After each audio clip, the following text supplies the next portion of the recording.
State Fullerton has done it. They've gone from 15 and 16, the champions of college baseball.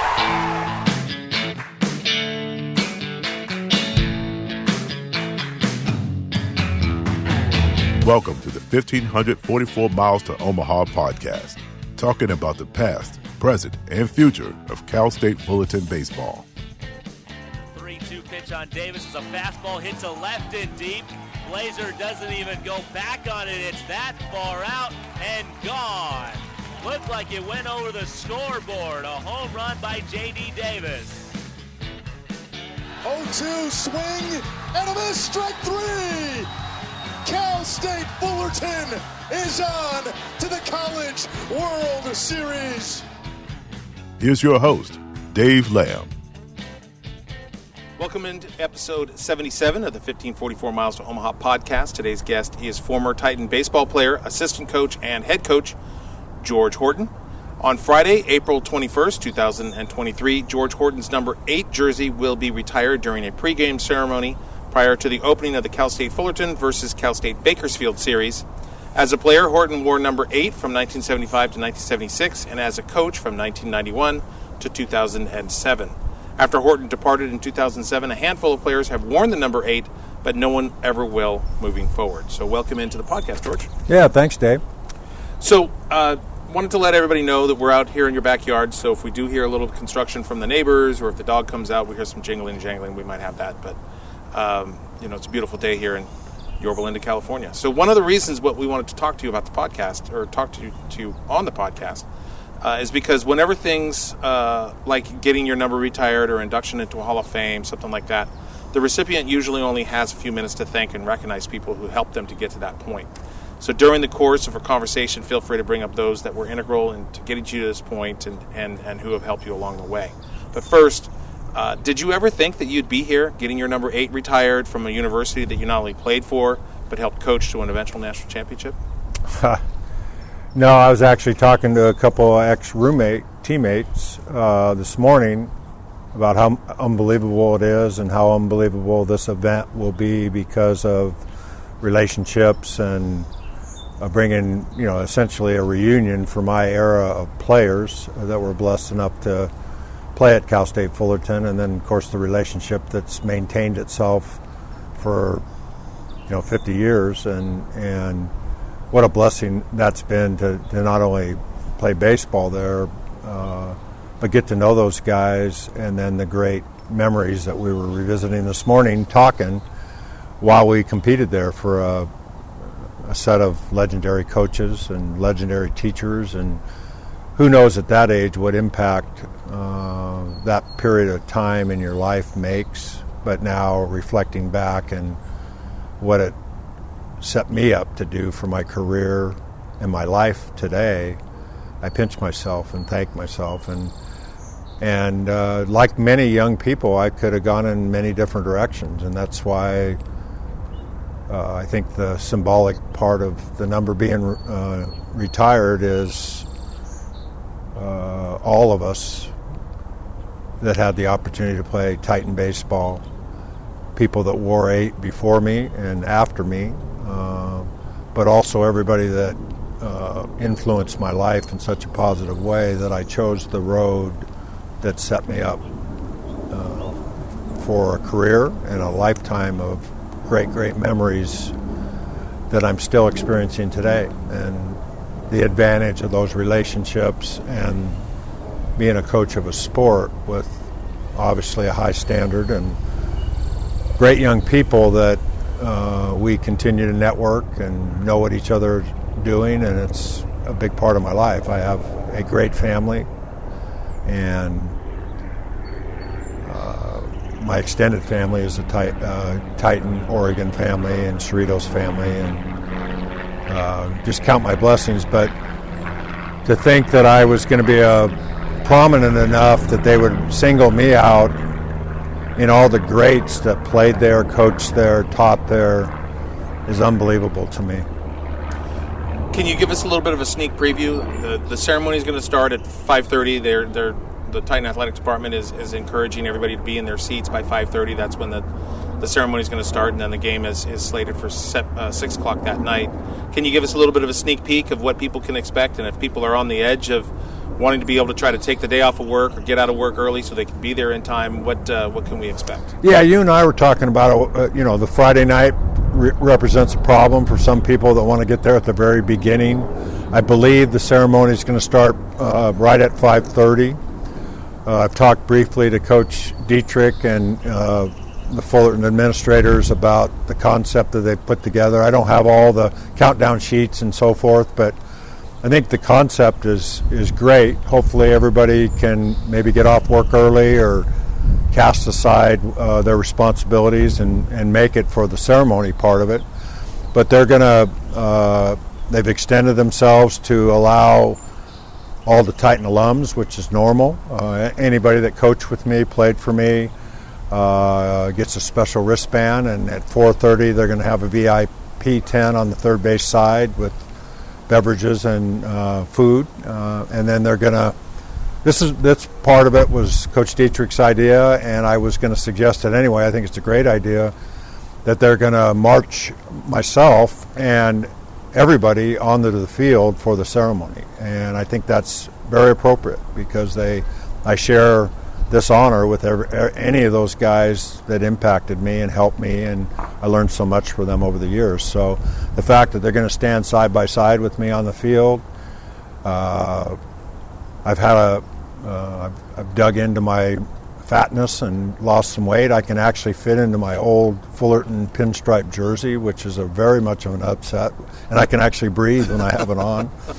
So they're going to wear pinstripes that night, and Coach Horton's going to have his pinstripes on, and my kids, Joe Camacho has loaned us a bunch of jerseys, so my family, immediate family, are going to have an 8 jersey on, and they're going to stand by my side during the national anthem, which is extremely emotional for me and cool because anybody that ever played for me knows what the national anthem represents for me, and I've cried a bunch of times already going back to Titan games about the memories when that anthem plays, and standing with Coach Dietrich, the current Titan team, and my family, and my 2 Little League teams that I'm an assistant coach for are going to get to run out on the field like other Little League players have done over the years, and they're going to be on the field too. So pretty much everybody in my life that's important will be on that field with me, and that field represents so much to the Horton family.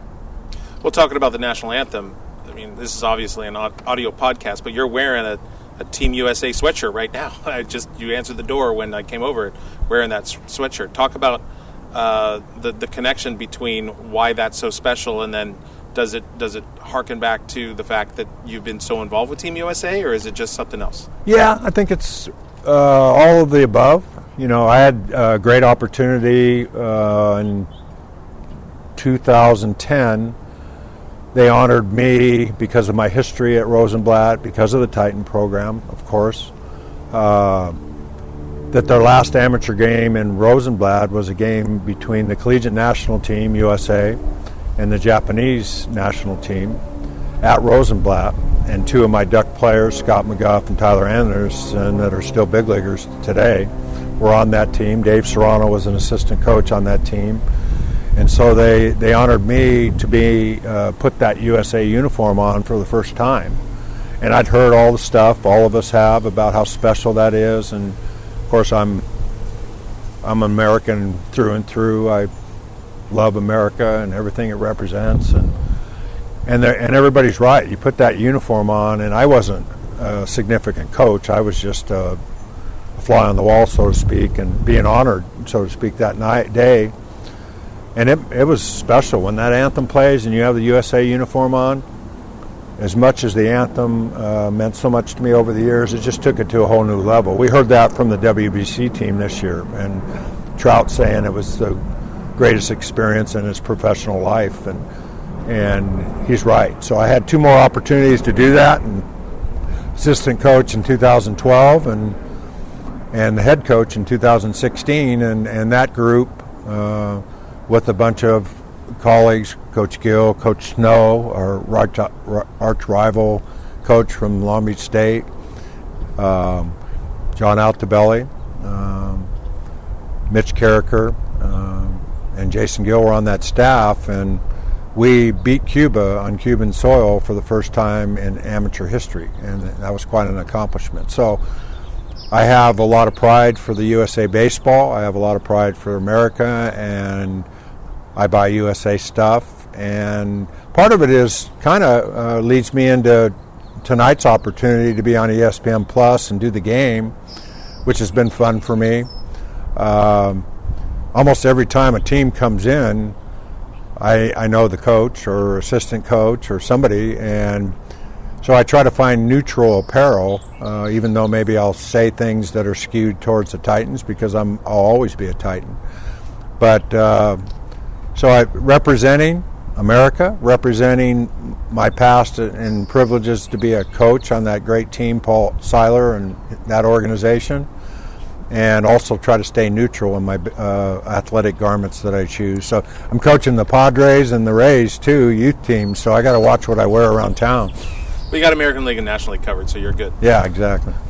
Well, talking a little bit about the ceremony upcoming, and it's fantastic that there's going to be a lot of people from the past coming out and support. But how did the idea get started? Did the athletic department approach you and say, "Hey, we're coming up with this idea," or was it all Coach Dietrich? I mean, or maybe I'm just putting words in your mouth. I mean, how did the ball get rolling to come to when we're going to get to Friday? I think the impetus came directly from Coach Dietrich. I think he's got a certain respect for me. We worked together. We weren't going to Omaha together, unfortunately, but the relationship was great. Our families got to know each other. He said some very complimentary things to me about his experience of working with me and how that's prepared him for what he's doing today. And I think I've fooled some people on my tree that I've worked with, that they have admiration and respect, and like me, opened some doors for them to be the best parent they can be, and the best coach they can be, and the best educator they can be. And so I think it was his initiative of why is number 8 still being used. We've had some political things over the years that began in my tenure with some discs that we had up, and we just took it upon ourselves, because we were kind of a sovereign nation amongst the academics of Cal State Fullerton, and certainly the parking people was always a struggle there. And so we took it upon ourselves to recognize the giants of Titan baseball. And so back when I was coaching, nobody wore 16, nobody wore 7, nobody wore 21, nobody wore 11. 29 was obviously a huge one. Tim Wallach's a great friend of mine, and so those were the discs. And then there was some discussions about some of those guys didn't come back and get their college degrees, and we're never going to come back and get their college degrees, because 2 of them are managers in MLB and are millionaires. So somebody set the precedence that a number couldn't be retired unless these criteria were met, and so it kind of dissipated a little bit. The number 8 started to get worn because of Rick Vanderhoot's competitive nature. He actually called me and warned me that he was going to use 8 again out of respect, because Justin Garza made it a big deal in his recruitment that he wanted to wear number 8. And so being a Titan fan and Titan, I understand those kind of recruiting demands and asks. And so there's been a lot of back and forth. I can't answer the question. I should know the answer to this, whether anybody's worn 7 since Mark's played there, or 29 since Tim's played there, or 21 since Phil's played there. I hope not. You might know the answer to that, but those guys deserve. Augie's and Bob Caffrey are the only 2 official numbers retired by the university at this point, and I become the 3rd, I believe. So I think Dietrich is pushing the initiative, and I know he's had several discussions with Jim Donovan And Jim's on board with establishing a criteria so that we can, is Titan baseball going to have the crazy amount of numbers retired that the Yankees do, or is it going to be a real select elite group?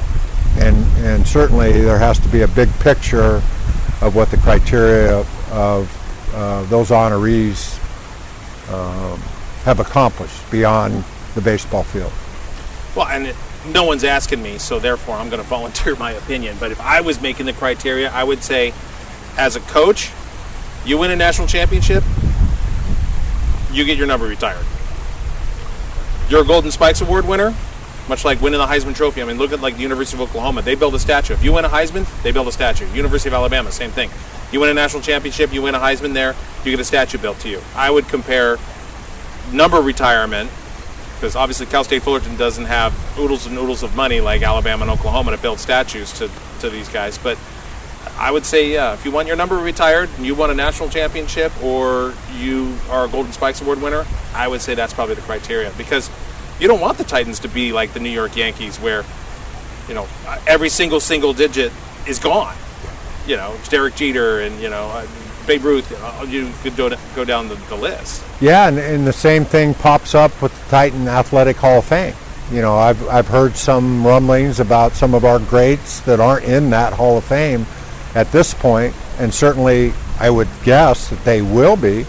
But then you go back and you look at the selection process and the people that have been deemed worthy of that, at least in the baseball world.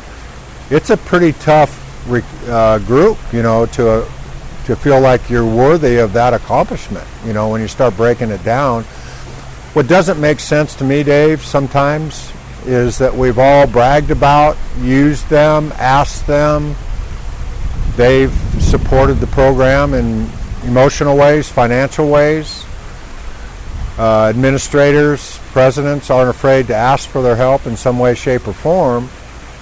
But then they sit on their decision-making high horse and say, oh no, they don't qualify for that kind of recognition. So it would be frustrating for me if I was a person that thought I was worthy of that, somebody else was being recognized, I had contributed in many ways and being asked for things, and then they play a card that I don't have my college degree. That would be disappointing to me. And again, I'm not making those decisions, but I look at it from my perspective and understand why some guys elected not to come back and get their college degrees. But they still are everything to do with the history of our program. And like you said, a Golden Spikes winner, a Player of the Year, Suzuki, those kind of things, national championships. Phil was the MVP of the College World Series in a losing effort. Those guys certainly are everything that I know about Titan baseball. I on a personal note, I happen to think the 75 team that I was a part of that went to the College World Series in their very first year of Division I baseball is certainly worthy of a team recognition for the Athletics Hall of Fame. I think that'll come in time. Coach Dietrich's on the same page with that as well. So again, I don't think we need to widen the plate, so to speak, to let everybody in. But I think there's some guys missing on that retirement part. And hopefully Coach Dietrich's done a tremendous job not only on the field, but he's really digging in. And this event Friday will be a huge step forward for marrying the old guard, if I'm a part of that, the early 70s with the current Titan group. And that's what Titan baseball is all about. Back in those days, we didn't have much. We had a baseball field, we had some balls, we had some bats, we didn't have much money, we had each other, and we had great people and great coaches. And so, that coming together again to bring Titan Nation back together as one nation is very exciting to me. And if they can use my number being retired as part of that, that's even better. Well, I know Coach Dietrich has really put an emphasis on making everybody feel welcome to come back, to the point where he says, hey, this program was built on the shoulders of those that came before us. And I know it's kind of cliche, but Titan baseball in particular that doesn't have a whole lot of money, didn't have the big budgets, dressed in the parking lot. We've heard all those stories. So it clearly, the foundation is those ones that came before the ones that are currently there. And he has been tremendous in trying to make everybody feel welcome, whether it be parents or fans or alumni or whomever it happens to be. He wants to make sure that everybody's just a part of this and is, hey, everybody just jump on board. And from a former player and a former coach standpoint, you can probably attest to the fact that it seems like he's really, really gone, I don't want to say overboard, but he's really gone to the next level in making sure that everybody feels welcome. Yeah, and I've told him that directly. I tip my cap to him. I know how he's wired, and you nailed it. He's an awesome human being from an awesome family. He's very easygoing, and he has high standards. And I think and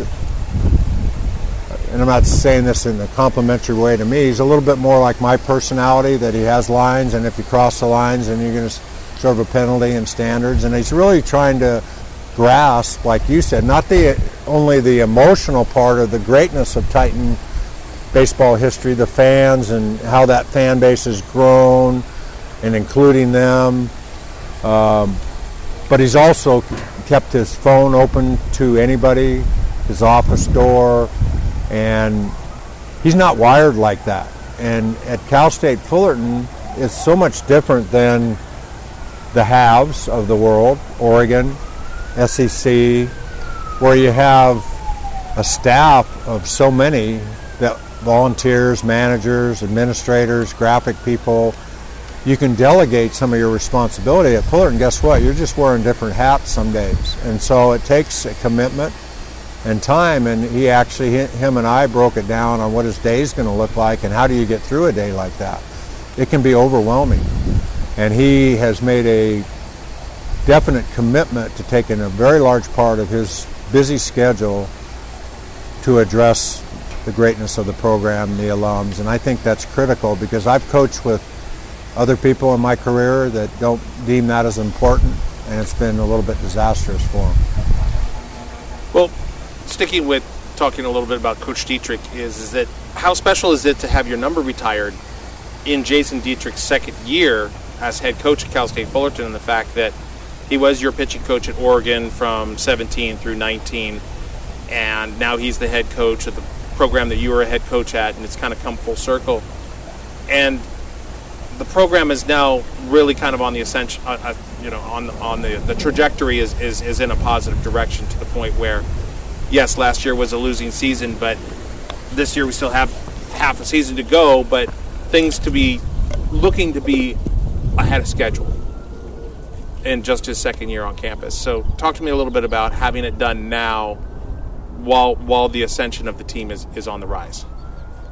Yeah, on a personal note, you also have Neil Walton that's doing a tremendous job as a recruiting guy, and Josh Spolowski that I have a background with, and as a scout, and good friends of mine. And Neil played for me, of course, in the national championship team, and we tell stories all the time. They've asked me to come back and consult in some areas, and the fact that I have familiarity with the players. Jack Haley is a guy that I recruited to go play at Oregon and would have played for me had I not retired. And so just that feeling of welcome back for me, the familiarity with the players and certainly the staff and the relationship. Coach Dietrich and I got along great, and I learned from him and he learned from me when we worked together. And the fact that he made it in his second year, like you said, it's not Titan baseball yet, but he's got a lot of traction. I'm hearing from a lot of the old guard, my era, how proud we are of the trajectory of the program now, and looks like he's got that old culture back with his team. He's got some older guys that have bought in. So yeah, it'll be even more special than just let's compare it to Oregon. I don't have the same. I was a Duck, and I was immersed in that for 12 years, but I didn't go to school there, and I didn't live there. I didn't grow up there, and I've gone back there some, but I don't have the same feeling when I go back there. So yeah, it's even more special. It would have been special anyway, but because of the relationship part of it. And this sound egotistical a little bit, but I'm proud of what Coach Wazikowski's doing up there beyond what he was already good at, meaning he's a recruiting machine. He's intense beyond, he's a different personality than Coach Dietrich, the way he carries himself.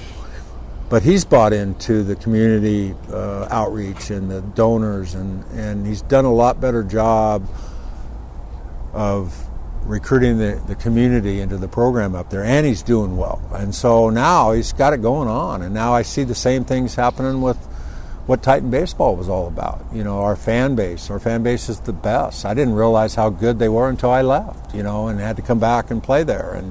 And then some other environments like Goss, Oregon State fans are a lot like Titan fans because they're not the haves, and they were always David versus Goliath until now. And so they've got an edge to them like the Titan fans have, a good edge, a friendly edge, and it gives you an advantage. I didn't realize that. I thought it was all me coaching until those players left and the fans weren't there. And how did that get built? It got built by camps and Augie's camps and Bill Kernan and Larry Koshel and Dennis Rogers, great baseball people, and then of course Serrano and his staff and Hookie and his staff and people in the community bought into Titan baseball because the kids came to camp and they recruited their parents to come to Titan games, and then they got the bug, you know, and just generations of friendships of what that program's done, not only for the Hortons, the Vanderhooks. I'm visiting now my dad. Sam Serrano will be there on Friday, Dave's dad. Rick Vanderhook's dad was up there, Francie, my wife's dad.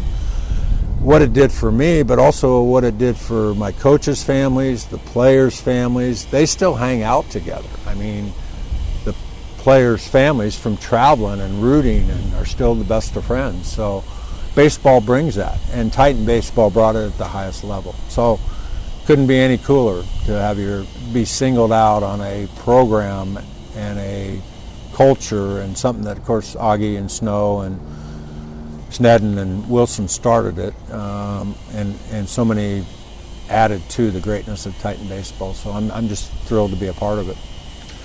Well, talking about all the greats that have kind of come through those halls, I mean, you were recently inducted in the American Baseball Coaches Hall of Fame. Guys like Augie Garrido, Don Snedden, those guys are already in there along with you. Is that kind of the culmination of your coaching career, is to be inducted into that Hall of Fame that's, you know, includes all those greats? You got, I mean, you think of all the great college coaches out there, from the point where I'm trying to think of the name off the top of my head. The LSU Skip Berkman is there. The Mississippi State coach is in there. My mentors are in there. Yeah. You know, every Mike Gillespie's in there. Andy Lopez is in there. Guys I competed against. Jim O'Brien at the junior college level. Art Masmani and Mount Sac JC coach. All those guys I learned so much competing against or competing with. And yeah, it was surreal. I talked about this in my speech. You get by 6 minutes, you know, and so it's hard. You know, you start with your family and the impact that the sacrifices they made, being the coach's daughter or a wife of a coach is difficult because of the demands of coaching, but also what it did for my family, advantages, communication lines, relationships. You know, as a parent, you'd like to take the credit for how well-rounded your kids are when they grow up, but guess what? Their friends are their future, and so their friends became my players when they were kids, and they modeled themselves after my best players, and I'm proud of that. You know, whether I like to admit it or not, my players and coaches helped mold my family and what I think is a great family today. And then you go to that event, or I've been blessed enough to speak at the clinic there at the National Convention, you know, which is 8,000 people. There was 8,500 people there this year, and the banquet that they award you at was the largest in history at 850 people. And probably 100 of those people are the old guard, previous generation that I grew up wanting to be like the Bertmans and the Bobo Braytons and the Rod Datos and those are the guys, the Augie Garridos, of course, and Wally Kincaids, and they were there in the room. And so it hit me as, there's a quote that a good coach can win a game, a great coach will influence a life forever, right? And so that responsibility and that blessing is generational, right? And so those guys influenced me, and I could have gone on any path like any young person. I could have been, my brothers chose a different path, and neither one of them are alive today. Some of it because of their social choices. Kids I've coached have made choices, right? And so that kept me on the path of hopefully being a patriarch, a teacher, an educator, a role model for many generations, just like the guys that were in that room. So it's mind-boggling to do the math and understand how many people they influence, generations of players that are now influencing their kids, and their kids are influencing their grandkids. And I'm a part of that, to have athletics, how that influences people from what I think the world should be today. Instead of being, what race are you? What are you, Republican? You Democrat? You left winger? Right? What are you? I'm a guy that likes the golden rule, and I'm law abiding. That's what I want, and I answer to standards, and my standards are high. And so the blessing is that I'm a part of that. The great, I'm in that fraternity of greatness, and thinking about the thousands that all of us collectively together have maybe impacted in a positive way. And I think that's the way people should live their lives, and you earn what you get. And if you cross a line, you serve the penalty. That's kind of the way I roll. And I would assure you that most of my guys, whether they like it or not, just like being a kid to your dad that raises you hard.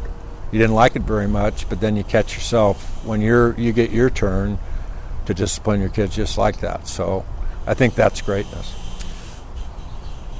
I think we all know the names of the players that you've coached that have gone on to good success on the baseball field, whether it be Kotze's and Nevins, who are now managers in the major leagues, or Kirk Sarlos, who's now a head coach at TCU, or Justin Turner, who's still playing ball, and or Suzuki, who just recently retired, or whatever it is. So Titan fans will know those stories of those former players that have gone on to have success in baseball. But share some of the guys that were good players, or maybe even not just decent players, that were role players or whatever it was, that have gone on to great success in the business world that you'd be just as proud of as, say, a Justin Turner who's had a long storied career, or a Kurt Suzuki or somebody else like that. Yeah, and some of that reveals itself in the real world too. Whether you're Phil Nevin manager, Mark Kotze manager, Gabe Kapler, the manager of the Giants, tried to be a Titan, was an absolute disaster as a young person, making a lot of bad choices as far as going to class and behavioral, and he wasn't a good fit because of his behavior at that time, and didn't last. He lasted one semester in our program, and I think he landed on his feet in a big way, because instead of Gabe blaming us and putting it on us and it was our fault, he took the thumb and said, "It's on me. I deserved that, and I blew a golden opportunity," which speaks volumes about what Gabe became and is today, and being a leader that he is. He grew up. I had some guys that were real Brunken Broncos in high school that had made some bad decisions, that we didn't look the other way, but we consoled them and brought them in anyway, that became some of our greatest warriors and became very successful high school coaches and leaders in the community. And you take a Justin Turner, not only his success beyond what he did at his generation at Cal State Fullerton, but not only his numbers and what he did for the Dodgers and hopefully what he'll do for the Red Sox now, but his commitment to outreach in the community and being the Roberto Clemente Award winner for the Dodgers. And there's so many good Dodgers that get it. It's more than just being a baseball player, that they're helping the youth of America and giving back and all those kind of things. I'm proud of those kind of things, and hopefully, I'll give you an example. Ronnie Prinneman, who became in 03, he came from Cerritos Junior College, and we coached him hard, and he was like a Sega third baseman. Rick Vanderhoek would yell at him every pitch from the dugout, and he'd move to the left, move to the right. And Ronnie had a good year, but not a great year. And then in 04, he became Brooks Robinson. He got Rick out of his ears and Coach Horton out of his ears. And he's a smart player, a great player, and was our third baseman on the 04 National Championship team. So fast forward to 2 weeks ago, and I hear from Ronnie he can't come to the event. And he can't come to the event because he's made his lifetime dream vacation plans at a Sandals in Jamaica with his bride Tiff. And he goes on to explain to me that that's been his bucket list dream ever since he heard me brag about coming back from Sandals on Francine and I's vacation. We had the resources to go to a few Sandals back in the day. I think we bought them from Larry Zucker originally from the Titan auction. Mm-hmm. And we loved Sandals. And so I'd come back from those vacations bragging about how cool it was. And he told me, he said, since I was bragging about that forever, this is his first chance to do it. So you never know. My point is, you never know how you impact somebody with what you say to them, how you coach them, good or bad, and the decisions they're going to make for the rest of their life. And I have so many that were kind of in my category, where the unusual thing, I just listened to a podcast that Kirk Sarlos did with Dave Serrano, and something Beatty guy does. Tyler Beatty's dad does it, and Kirk brought this out. It's unusual for a guy with Kirk's success level of play. Phil same, Mark same.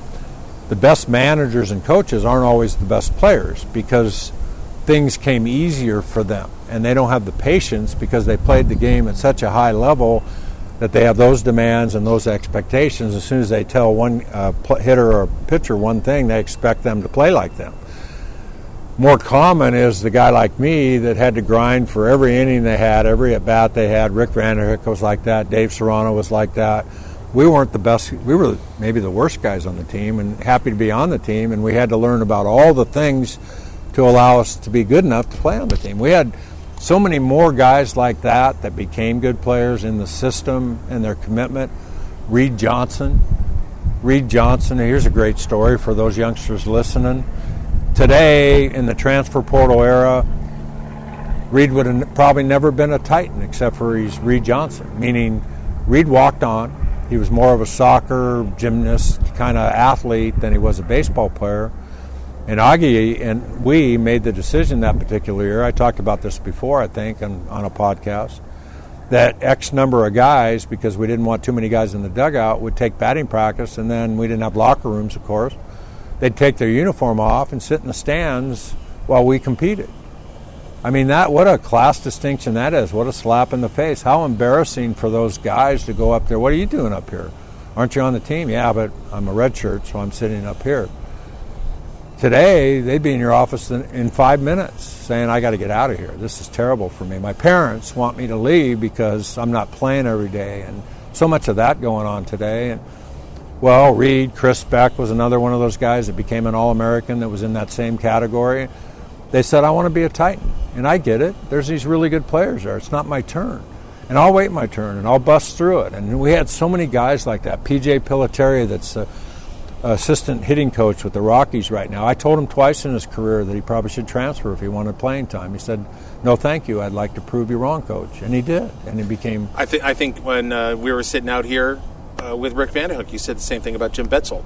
Jimmy Betzel, another great name like that. There's so many that, on the good side and the bad side. Then there was that young man that would come into your office and say, hey, I'm a gamer, put me in there. I know I had a bad fall, but I deserve playing time. And you'd kind of wait your time, and he'd get his chance, and guess what? He revealed that he really wasn't ready, And so one of my favorite quotes is, what you do is so loud I can't hear what you say. You earn playing time. And that's what Dietz has going on now. That's the old culture. There's some guys that weren't good fits with the current Titan team. They were really good, talented players, but they weren't Titans. And so he's weeded that out, and that's why they're winning the one-run games. They're coming from behind. The things that we used to do beyond our talent level, where guys would play beyond what scouts would identify until the end of the year. Going into the year, we didn't have the highest recruiting class all the time. They weren't area code guys. But at the end of the year, guess who got the most guys drafted? We did, because of performance, not because of hype and, Mel Franks, for him to run that media relations department with his resources, and Mike Urain and building the temporary press box in 1992. That's 31 years ago, and it was built temporary. So I'm still going to sit in it tonight doing the ESPN games. And, that's what Titans do. We have each other. And again, back to my being singled out, me really, as one of the greats of the greats. And I think, I hate to give credit to Oregon State, but their program resembles ours a little bit. Rice, when Graham went in there and building that program, they had stuff, but they had no business being a nationally prominent baseball team. And Wayne did that, and because he's a great coach, and they had great people, and that's what's really cool, about baseball. I don't think you can do that. Augie couldn't have done it, I don't think, in basketball, and he couldn't have done it in football. But I think in baseball, it's a sport that you can overcome a lot of things, and the Cal State Fullerton program's all about that. And we always tend to talk about the Golden Spikes guys, the national players of the year, and I'm glad you asked that question, because really the program was made up of the Frank Estes of the world, who doesn't get as much credit as he should have, of being a tremendous All-American player in the 70s. Don Sneddon, that was kind of a pioneer and a great player before we turned Division I, and then many, many more that didn't get the national accolades that really established the foundation of the great program. So I know we're kind of winding things down here, but who are some of the people that you'd like to thank that you very well may not have been able to recognize in the 6 minutes when you're out there for the Hall of Fame induction, or for the however many minutes you're going to get on Friday? I mean, who are some of the people that you might not be able to get an opportunity to thank that you now have the floor? Yeah, obviously the administrator, Neil Stoner, just recently passed away. God bless him. What he did. His name isn't talked about synonymous with Augie, but he hired Augie. He didn't give us everything, but he gave us enough to be a Division I program and put lipstick on a pig, so to speak, to start it.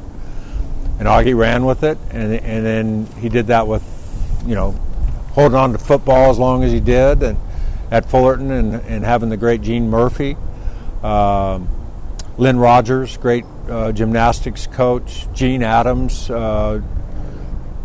director of or taught exercise physiology, and to this day my greatest example of how I tried to teach when I had my opportunity to be a teacher or professor at Cerritos and LA Valley. And Don Matson, the wrestling coach back when I played there, established some of my foundations as a coach and a human being that I learned from. And then, of course, the wisdom of Steve DeTola, and when he was the associate AD and had the wisdom to bring Augie back from Illinois. Augie got me to be the associate head coach. I think it was Steve's vision that Augie would coach for a few more years, and then George would be there if he was worthy to take over, and that came to fruition. And probably, I would think, very proud of the fact that from 91 to 07,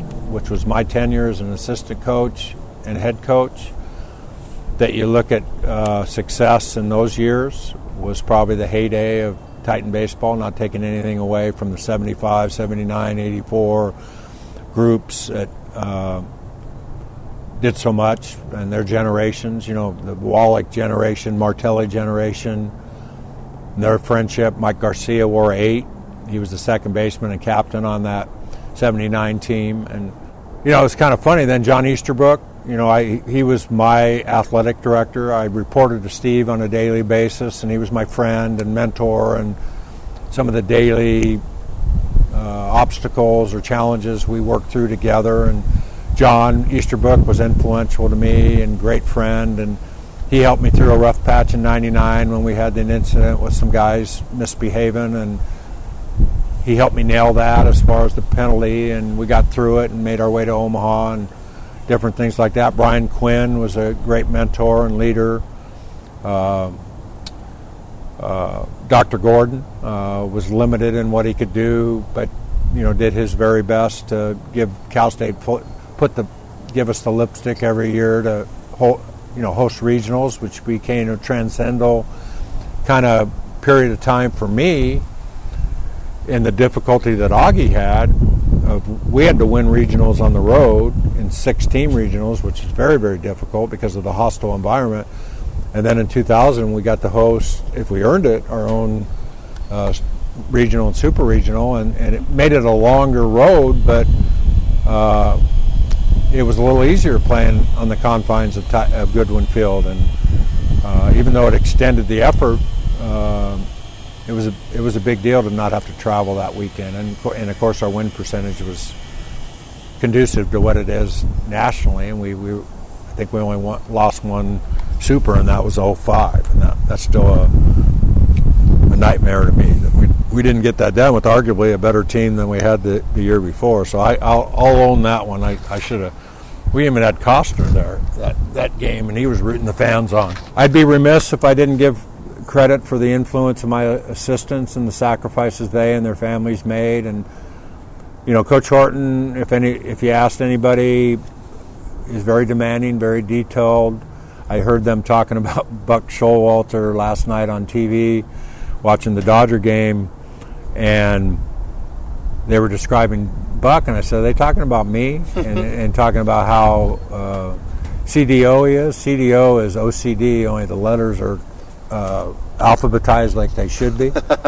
So, every little thing in the locker room and every little thing, and it became an obsession with me a little bit, but everybody knew that if you didn't dot the I, Coach was going to call you out on that, and I hope, I get some credit from some of the guys that are out there because they keep brains, what they call brains, their stenopad and journals, and they're meticulous, a little like me. I hope they're not overboard like me, but so it worked for me, and some of the guys thinks it works for them. So that's how I've been influenced.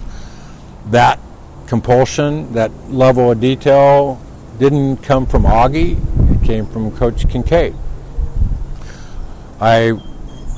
What I learned from Coach Snow as a coach, and then being able to work for him and then coach against him, are different things, different set of skill sets that I want to be like that within my personality, and so Augie taught me so much about different things, and Augie's the best at, as I've said, there's nobody in the universe that could have done what he did with what he had, and we all learned from that, and now a lot of us were given more than he had, and I was given more than he had. And I was a blessing, and I wake up every day driven to leave the program at least as good as what he handed over to me, and hopefully we accomplish that together.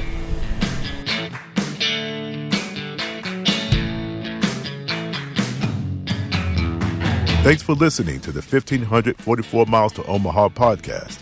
Feel free to visit our website, calstateomaha.com. While there, you can order an official Cal State Omaha t-shirt from the merch store. Want to help others find this podcast? Please add a 5-star review wherever you are listening. It really does help. The 1544 Miles to Omaha podcast is an On the Lam Enterprises production and is not affiliated with Cal State Fullerton or Titan Baseball.